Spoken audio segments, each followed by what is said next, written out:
रिशु के माथे से टपकते हुए पसीने को देखकर सविता की हालत खराब हो गई। ऐसा आज पहली बार नहीं हुआ जब रिशु नींद से घबरा कर जागा है। हाय मेरा बच्चा, न जाने किसकी नजर लग गई है तुझे। जब से मेरे बच्चे ने 10वीं के एग्जाम में स्कूल टॉप किया है तब से रोज बुरे बुरे सपने आने लगे हैं।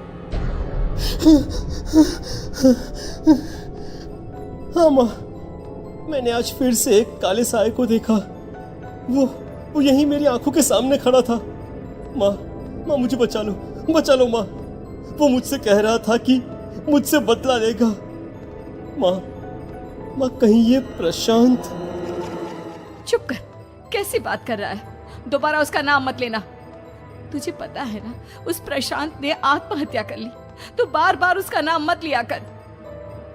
मम्मी, क्या सच में प्रशांत ने आत्महत्या की थी? चुप कर, बहुत सवाल पूछता है आजकल।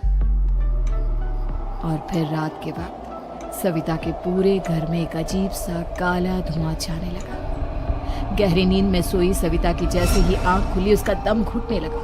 वो दौड़कर रिशु के रूम की तरफ गई जहां उसके दरवाजे पर घूमती एक काली परछाई देख वो बुरी तरह से घबरा गई। कौन है वहाँ? कौन है? सामने आओ। ये मैं हूँ, तुम्हारी काली करतूत। और अब मैं तुम्हारे बेटे को ले जाने आया हूँ। नहीं, मेरे बच्चे को छोड़ दो प्लीज। मेरे रिशु को कुछ मत करना। वो परछाई रिशु के कमरे में घुस जाती है। सविता भी उसके पीछे पीछे दौड़कर जाती है और देखती है कि अब वो साया साफ नजर आ रहा था। वो सर से पैर तक खून में सना हुआ था और उसके शरीर के सारे अंग कटे फटे हैं। क्या चाहिए तुम्हें? तुम जो बोलोगे मैं करूंगी, लेकिन मेरे रिशु को छोड़ दो। उस परछाई ने रिशु को गर्दन से पकड़कर दीवार के सहारे हवा में उछाल दिया। रिशु जोर जोर से चिल्लाने लगा। माँ बचाओ मुझे, बचा लो माँ। ये मुझे मार डालेगा। माँ मुझे बचा लो माँ। नहीं ऐसा मत करो। मुझे मार दो लेकिन मेरे बच्चे को छोड़ दो। मैं तुम्हारे आगे हाथ जोड़ती हूँ। वो परछाई रिशु को जमीन पर गिरा देती है और अचानक वहां से गायब हो जाती है। रिशु, मेरा बच्चा, तू ठीक तो है ना? कुछ बोल बेटा, क्या हुआ है तुझे? मैं ठीक हूँ माँ। क्या हुआ था यहाँ पर? कुछ नहीं बेटा, कुछ नहीं।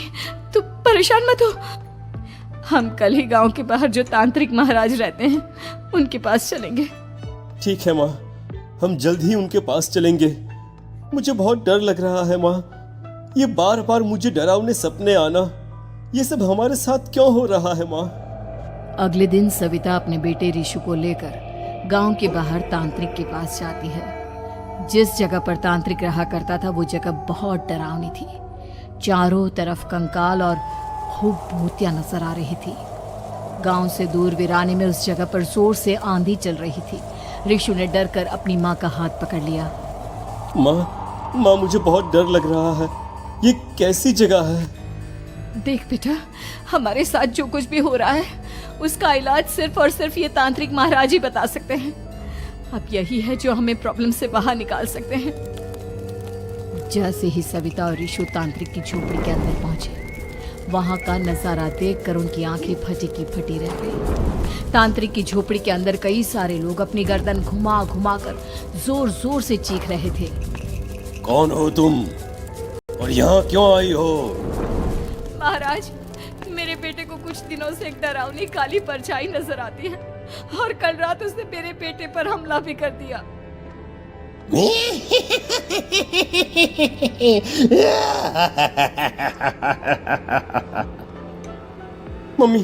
मम्मी हमें यहाँ से चलना चाहिए।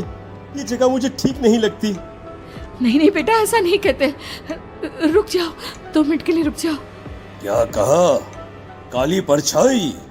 तुम्हारे बेटे पर किसी काली परछाई ने हमला किया? हाँ महाराज, वो कह रही थी कि वो मेरे बेटे को कुछ कर देगी।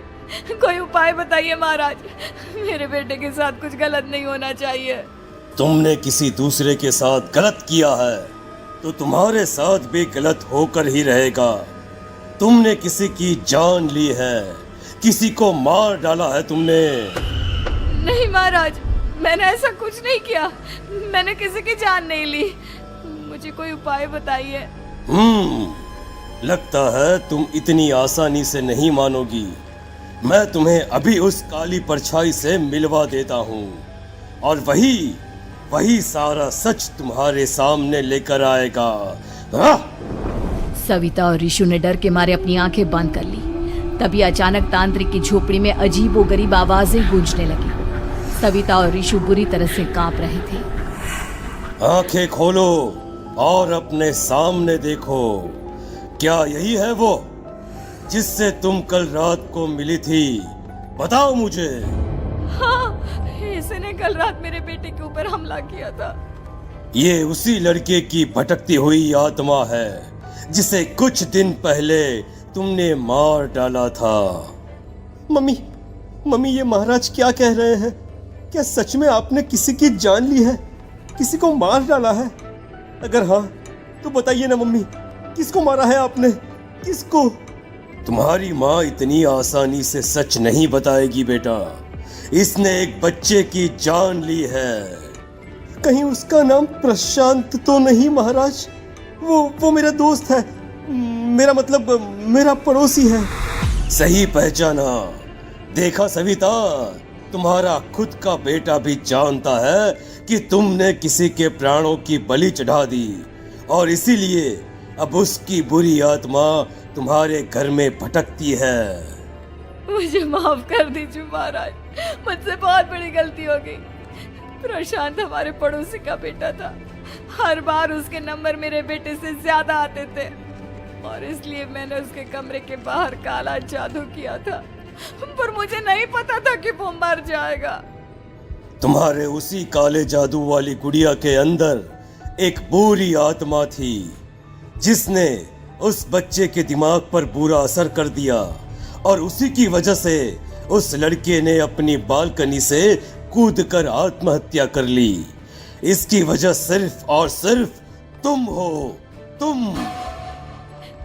नहीं महाराज, जो कुछ भी हुआ मुझे नहीं पता था कि प्रशांत अपनी जान दे देगा। प्रशांत की आत्मा इस वक्त तुम्हारे सामने खड़ी है, हमसे बात करना चाहती है। बोलो क्या कहना चाहते हो?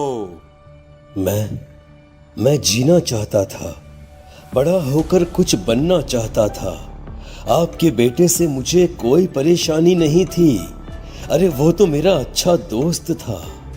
मुझे माफ कर दो बेटा, मुझसे बहुत बड़ी गलती हो गई, मुझे माफ कर दो। माफ करने से मुझे वापस जिंदगी नहीं मिल जाएगी। मेरे माँ बाप आज भी मेरे लिए रोते हैं। आपने मेरे साथ बहुत गलत किया है, बहुत गलत। और तभी अचानक प्रशांत की आत्मा वहां से गायब हो जाती है। सविता जोर जोर से रोने लगती है। सुन लिया तुमने? ये तुम्हारे अपने ही किए हुए पाप हैं जो इस तरह से तुम्हारे सामने आ रहे हैं। माँ, ये आपने अच्छा नहीं किया। सिर्फ 10th बोर्ड के एग्जाम में मैं टॉप कर पाऊं, इसलिए आपने मेरे दोस्त के ऊपर काला जादू कर दिया। नहीं मम्मी, नहीं, अब हम कभी खुश नहीं रह पाएंगे, कभी नहीं। मेरे दोस्त की आत्मा को कभी शांति नहीं मिलेगी मम्मी, कभी नहीं। लेकिन मैंने जो कुछ भी किया सिर्फ तुम्हारे लिए किया। वो लड़का हमेशा फर्स्ट पोजीशन पर आ जाता था और इस वजह से हमेशा तुम्हारे मार्क्स कम पड़ते थे। मैंने तो सिर्फ उस पर एक छोटा सा काला जादू किया था बेटा। मुझे क्या पता था कि उसका ये नतीजा निकलेगा। जिस गुड़िया को तुमने उस लड़के के कमरे के दरवाजे पर लगाया था, दरअसल उसके अंदर एक बुरी आत्मा का प्रवेश हो गया था, जैसा कि अक्सर काला जादू करते समय हो जाता है। मुझे अपनी गलती का एहसास हो गया है। मैं प्रायश्चित करना चाहती हूँ। आप बताइए मैं क्या करूँ? प्रशांत के घर जाकर उस काली गुड़िया को वहां से निकालकर यहाँ लेकर आओ। मैं उसे आग में जलाकर राख कर दूंगा और उसके बाद प्रशांत की आत्मा को हमेशा के लिए मुक्ति मिल जाएगी। अगली रात सविता चुपचाप अपने पड़ोसी प्रशांत के घर जाती है। प्रशांत के माँ बाप प्रशांत की मौत के बाद उस घर को छोड़कर हमेशा के लिए वहां से चले गए थे। जैसे ही सविता उस घर के अंदर कदम रखती है, उसका सामना अजीबोगरीब हैवानियत से भरी आवाजों से होने लगता है। ऐसा लग रहा था जैसे कोई बुरी तरह से चीख रहा हो। सविता जैसे ही प्रशांत के कमरे के बाहर पहुंचती है, वहां पर लटकी हुई गुड़िया के शरीर से खून टपकने लगता है। ये क्या हो रहा है? इस गुड़िया के शरीर से खून क्यों टपक रहा है? सविता हिम्मत करते हुए उस गुड़िया को वहां से उतारने की कोशिश करती है, लेकिन तभी अचानक से बहुत भयानक दिखने वाली औरत उसकी आंखों के सामने आकर खड़ी हो जाती है। मैं यहाँ से कहीं नहीं जाऊंगी, और अगर तूने मुझे यहाँ से हटाने की कोशिश की तो मार डालूंगी मैं तुझे। नहीं नहीं, मुझे तुम्हें यहाँ से ले जाना ही होगा, नहीं तो मेरा बेटा, उसकी जान को खतरा है। मैं तुम्हें नहीं छोड़ सकती। अगर तुम्हारे अंदर हिम्मत है तो मुझे इस घर से बाहर ले जाकर दिखाओ। और ऐसा कहकर वो औरत सविता के ऊपर हमला कर देती है और उसे हवा में उछाल उछाल कर जमीन पर पटकती है। लेकिन तभी अचानक मौका देखकर सविता अपने हाथ में ली हुई सुई उसके हाथ में चुभो देती है। हाथ में सुई लगते ही वो औरत जमीन पर तड़पने लगती है। ये क्या किया तूने? ये क्या कर दिया? तुझे ऐसा नहीं करना चाहिए था। तांत्रिक ने मुझे कहा था कि तुझसे जीतने का सिर्फ यही एक तरीका है जिससे मैं अपने पापों का प्रायश्चित कर सकती हूँ और अपने बेटे की जान बचा सकती हूँ। और उसके बाद वो डरावनी दिखने वाली औरत एक छोटी सी जादुई गुड़िया में तब्दील हो गई और सविता ने उसे ले जाकर तांत्रिक को दे दिया।